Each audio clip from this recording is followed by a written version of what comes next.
À quoi ressemble le moment exact où une femme comme Faustine Bollaert décide qu'elle ne pardonnera jamais? Quel choc, quelle phrase, quel silence peut faire basculer une âme si douce, si solide, si lumineuse? Et surtout, comment en est-on arrivé à ce que des proches murmurent qu'entre elle et Maxime Chatham, le pardon n'existerait plus jamais?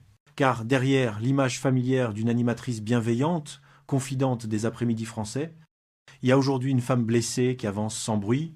En 2025, après 13 années d'un mariage admiré, l'annonce tombe. Faustine et Maxime se séparent. Pas de scandale, pas d'accusation, pas un mot plus haut que l'autre. Un simple communiqué. Et pourtant, les signes, eux, parlent plus fort que n'importe quelle interview.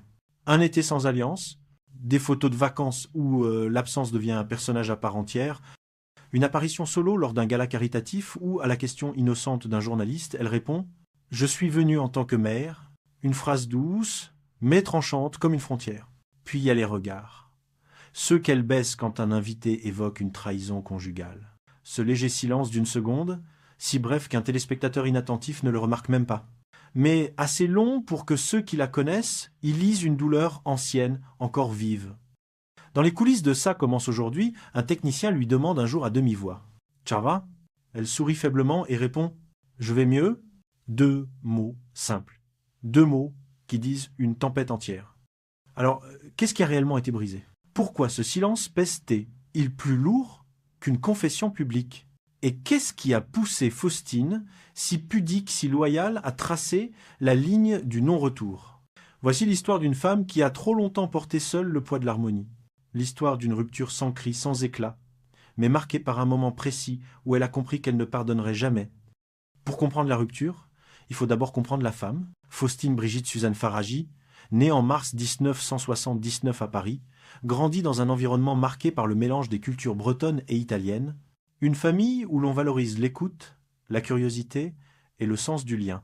Ces fondations, elle les portera toute sa vie, jusque sur les plateaux de télévision où des anonymes viendront un jour déposer leurs blessures à ses pieds. Après ses études à l'ISCPA, elle entre dans le journalisme. Télé 7 jours d'abord, puis Closer. Faustine observe, note, écoute. Derrière, sa plume discrète se forge une signature. Dire les choses avec justesse, sans brutalité. De là, elle passe à la radio, sur Europe 1.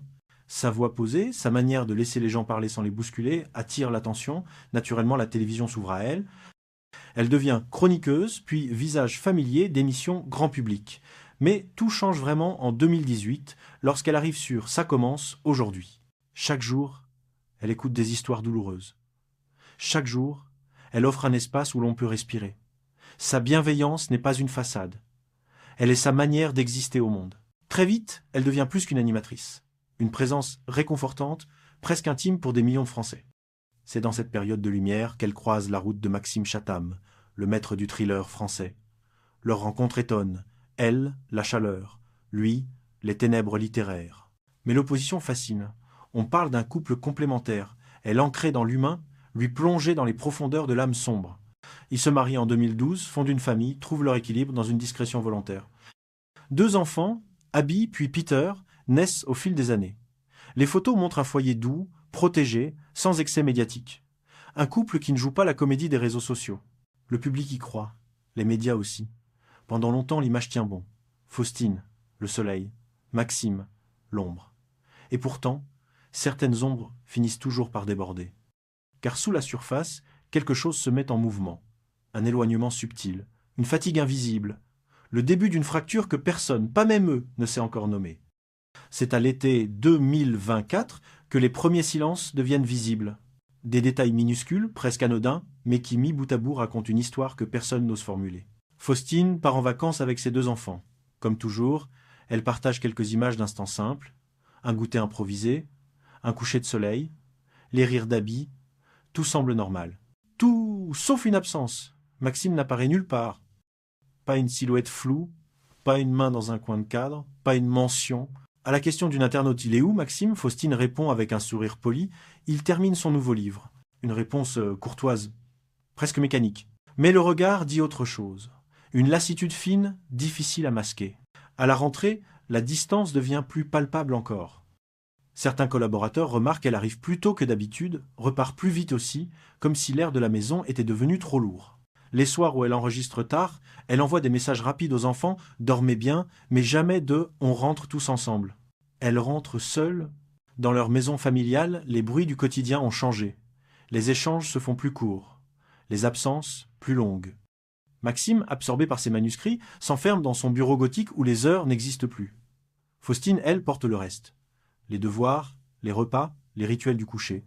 Rien de dramatique, rien de spectaculaire, juste une solitude nouvelle, d'abord douce, puis pesante. Un jour, sur un plateau, lorsqu'un invité évoque une trahison dans le couple, Faustine esquisse un sourire triste. Ses yeux se baissent une demi-seconde. Elle enchaîne aussitôt, comme si ce micro-vertige n'avait jamais existé. Mais cette fraction de silence est un avertissement.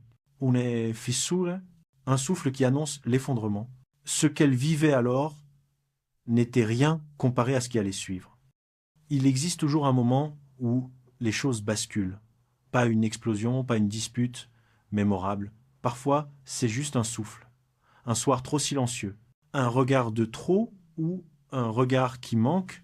Pour Faustine, ce basculement s'est produit à la fin de l'été 2024, dans la maison où tant de souvenirs s'étaient construits. Ce soir-là, elle rentre d'un tournage. Les enfants dorment déjà. La lumière du bureau de Maxime filtre sous la porte. Elle frappe doucement. Pas de réponse. Elle ouvre. Il est là, immobile, plongé dans un univers qui n'est pas le sien. Des manuscrits partout, des notes sombres, des fragments de phrases inquiétantes. Il ne lève même pas la tête. Elle murmure quelque chose comme « on doit parler ». Il répond juste « plus tard ». Ce mot « plus tard » tombe comme un couperet. C'est le premier instant où elle se dit qu'ils ne marchent plus ensemble. Elle referme la porte sans bruit. De l'autre côté, son propre silence commence. Les semaines suivantes confirment ce qu'elle avait ressenti. Une distance nouvelle s'installe, pas faite de colère, mais d'absence. Maxime disparaît dans ses tournées, ses dédicaces, ses nuits d'écriture. Faustine porte le quotidien. Elle sourit, elle tient, mais il manque quelqu'un. Et ce quelqu'un semble ne plus vouloir être là. Puis survient l'épisode de l'anniversaire d'Abby, en juillet 2025, un moment qui aurait dû être un refuge. Elle prépare tout. Une table décorée avec soin, des ballons, un gâteau minuscule fait par les enfants. Elle publie quelques photos. Les couleurs sont joyeuses, les rires sincères. Mais l'absence du père frappe comme une évidence. Une abonnée demande « Où est Maxime ?» La question disparaît dans l'heure. Les commentaires se ferment. Faustine ne répond rien. C'est souvent ça le vrai cri des femmes qui se taisent. Pas des mots, des choix. Dans la presse, une rumeur apparaît. Une tentative de réconciliation aurait eu lieu ce printemps-là. Maxime, conscient peu, être de l'éloignement, aurait proposé une médiation. Un proche cité anonymement affirme qu'elle aurait refusé. Et qu'elle aurait glissé une phrase qui circule encore aujourd'hui. « Je ne veux plus me battre pour quelqu'un qui ne s'est jamais battu pour moi. » Aucune preuve directe, aucun enregistrement. Mais parfois, les phrases qui voyagent sont celles que les gens ont trouvées trop crédibles pour être inventées. C'est aussi durant cette période que survient un autre épisode, plus discret mais bouleversant, le gala caritatif du 12 avril 2025. Faustine arrive seule. Pas de Maxime à ses côtés, alors qu'il avait parfois accepté d'être présent pour les grands événements. La salle est pleine. Les projecteurs pèsent. Un journaliste s'approche et demande avec bienveillance « Votre mari n'est pas là ce soir ?» Elle sourit. Un sourire maîtrisé, presque doux. Puis elle répond « Je suis venue en tant que mère. Pas en tant qu'épouse. Pas en tant que couple. En tant que mère. » Cette phrase peut être l'affirmation la plus franche qu'elle ait jamais faite en public. Une manière polie de dire que quelque chose s'est brisé et qu'elle ne souhaite plus en porter le poids. Mais c'est dans les coulisses, loin des caméras, qu'on découvre la vérité émotionnelle.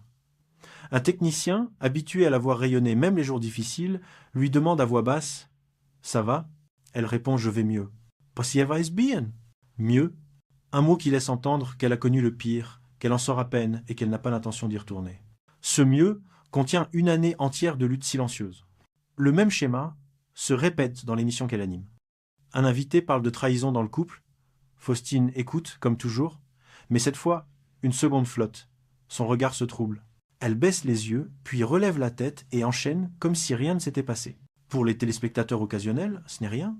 Pour ceux qui la connaissent, ce micro-silence est une confession. Et à mesure que le temps passe, les signes deviennent une ligne droite. Elle ne mentionne plus Maxime dans aucune interview. Elle n'apparaît plus à ses côtés. Les photos de couple disparaissent petit à petit de ses réseaux. Elle parle de courage, d'estime de soi, de reconstruction. Jamais d'amour conjugal. Jamais de seconde chance. Mais pourquoi, au fond, ne pardonnera-t-elle jamais? Parce que la rupture n'a pas été un coup de tonnerre. Elle a été une longue pluie froide, celle qui éteint un feu à petit bruit. Parce qu'à force de tenir, elle s'est perdue. Parce que dans un couple, on peut survivre aux disputes, mais pas à l'indifférence. Une nuit, alors que les enfants dorment, elle se retrouve seule dans la cuisine. Pas de lumière. Juste la veilleuse du couloir. Elle regarde la chaise vide de Maxime. Cette absence-là n'est plus une circonstance. C'est un choix.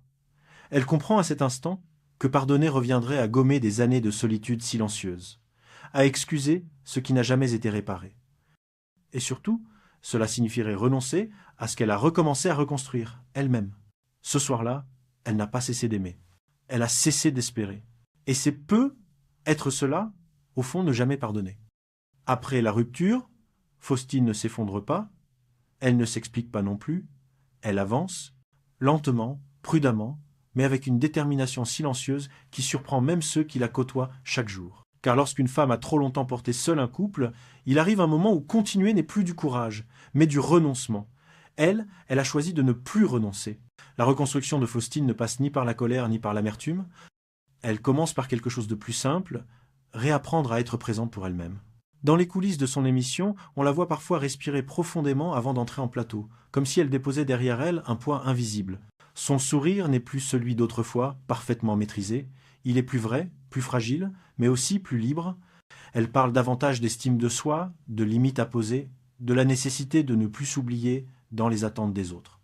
Dans les interviews, elle choisit soigneusement ses mots. Elle ne dénigre jamais Maxime. Elle ne raconte pas leur histoire. Elle raconte seulement les leçons apprises, sans jamais nommer leur source. Ce silence-là n'est pas une vengeance. C'est une forme d'élégance, presque un refuge. Avec ses enfants, elle reconstruit un quotidien apaisé. Les week-ends sont plus simples, moins chorégraphiés, moins de façade, plus d'authenticité. Une promenade au parc, un goûter improvisé, un fou rire qui surgit sans prévenir, rien de spectaculaire, mais pour Faustine, c'est là que se trouve la victoire. Dans ces instants minuscules où elle n'a plus à jouer un rôle qu'elle ne reconnaissait plus. Elle reprend également goût à la création. Elle anime des ateliers d'écriture pour de jeunes femmes. Un jour, l'une d'elles lui demande si elle regrette d'être restée silencieuse pendant sa crise conjugale. Faustine réfléchit un instant puis répond. Le silence est parfois plus parlant que 1000 interviews. C'est peut être la seule phrase publique où elle s'est autorisée à effleurer la vérité. La photo qu'elle publie quelques semaines plus tard résume mieux que tout le reste. On la voit marcher dans un parc, entourée d'Abby et Peter, sous une lumière douce après une pluie fine. Aucun commentaire. Juste 3 mots en légende, après la pluie. Tashi, di mang, yong. Et pour la première fois depuis longtemps, on comprend qu'elle ne reconstruit pas sa vie contre quelqu'un. Elle la reconstruit pour elle-même. Il reste, à la fin de cette histoire, une vérité douce amère. Faustine Bollaert n'a jamais cherché à accuser, elle n'a pas dénoncé, pas crié, pas écrit de livre pour dire sa version. Elle a simplement choisi la voie la plus difficile et la plus digne, se taire. Et dans ce silence, chacun a fini par lire ce que les mots n'auraient jamais su exprimer sans blesser. Car il existe des séparations qui ne demandent pas de coupable, seulement une lucidité tardive. Après 13 ans d'un mariage discret, équilibré, aimé du public, elle a compris qu'on ne peut pas sauver à deux ce que l'on porte seul. Alors, elle n'a pas pardonné. Non pas par vengeance, non per speranza, mais parce que pardonner aurait été renier la femme qu'elle devenait. Elle a transformé sa peine en tendresse pour ses enfants, en écoute renouvelée pour ceux qu'elle reçoit sur son plateau. Elle a ramené sa douceur là où elle a toujours eu du sens, dans l'humain, dans l'intime, dans la seconde chance que la vie offre parfois, non pas aux couples, mais aux êtres. Le pardon, dans son histoire, n'est pas une absence, c'est un choix, le choix de poser une frontière invisible, le choix de protéger ce qui reste, le choix d'avancer sans se retourner. Et vous, chers téléspectateurs, faut-il toujours pardonner pour guérir, ou existe-t-il des blessures qui ne demandent pas d'être effacées, mais simplement d'être acceptées pour ce qu'elles sont? Si cette histoire vous a touché, si vous souhaitez découvrir d'autres vérités murmurées derrière les sourires publics, restez avec nous. D'autres récits vous attendent, d'autres vies à dévoiler derrière le rideau.